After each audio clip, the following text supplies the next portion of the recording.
Hello everyone, welcome back to my channel. When two vectors of magnitudes p and q are inclined at an angle theta, the magnitude of their resultant is 2p. When the inclination is changed to 180 minus theta, the magnitude of the resultant is halved. Find the ratio of p to q. Here I've illustrated the scenario for p and q with a magnitude of the resultant being 2p. That's diagram A. And B is for the magnitude being changed, with the inclination, being changed, and also the magnitude being halved. So inclination changed to 180 degrees minus theta. Now, as in previous problems I've solved, we solve this because they're not perpendicular, they're non-perpendicular vectors, so we use the cosine rule. And in this case, we're not using any numbers, so we'll do it in a general way. So for diagram A, we have 2p squared, so that's the resultant squared, p squared, q squared, minus 2pq cosine theta.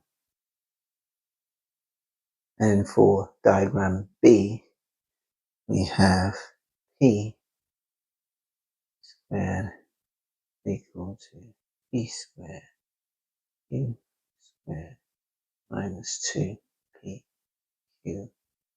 cosine theta.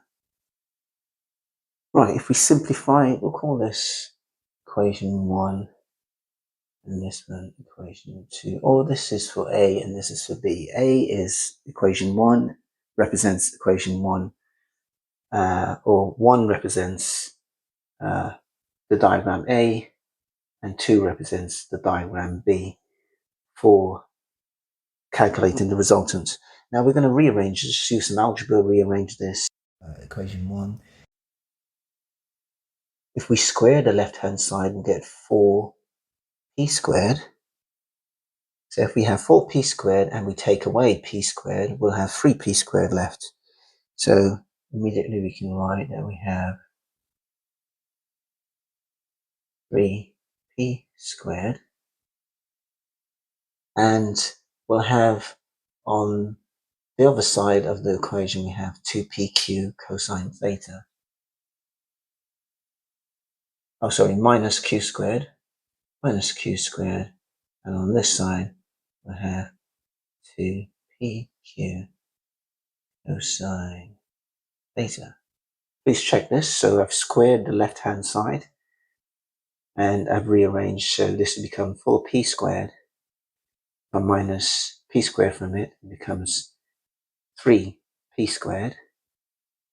I have a q squared with it, which when I move over to the left of the equal sign, it becomes minus q squared, and that's why we have this here. I've just swapped the sides, and 2pq cosine theta remains the same.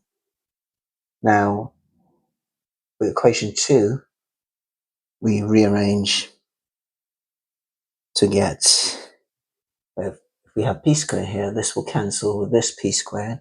So all we'll have left is q squared on one side. And if we move this 2pq cosine theta over to the left, it becomes positive 2pq cosine theta. So we have the same here, 2pq cosine theta is equal to q squared.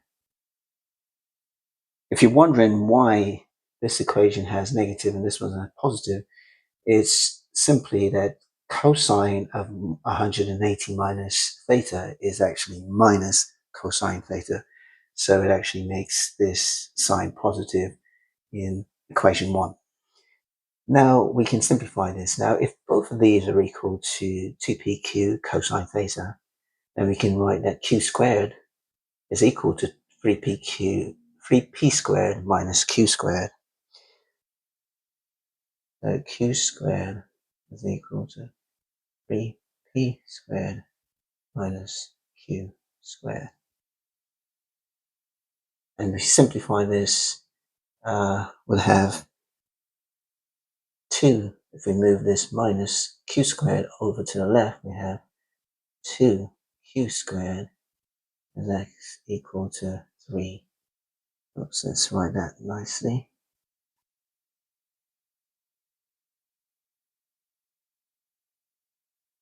3p squared. Now, we're actually attempting to find the ratio of p to q. So if we take the square root of both sides, we have p to q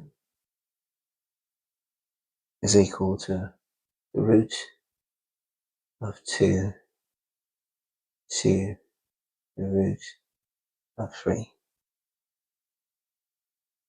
So that's the ratio of p to q. We're working in a general sense here, no numbers. We're just given a scenario which we've used the cosine rule here. With a bit of algebra, we rearranged, simplify, and found q as root 2 to root 3. Thanks for watching this video. Please like and subscribe to my channel. Bye for now.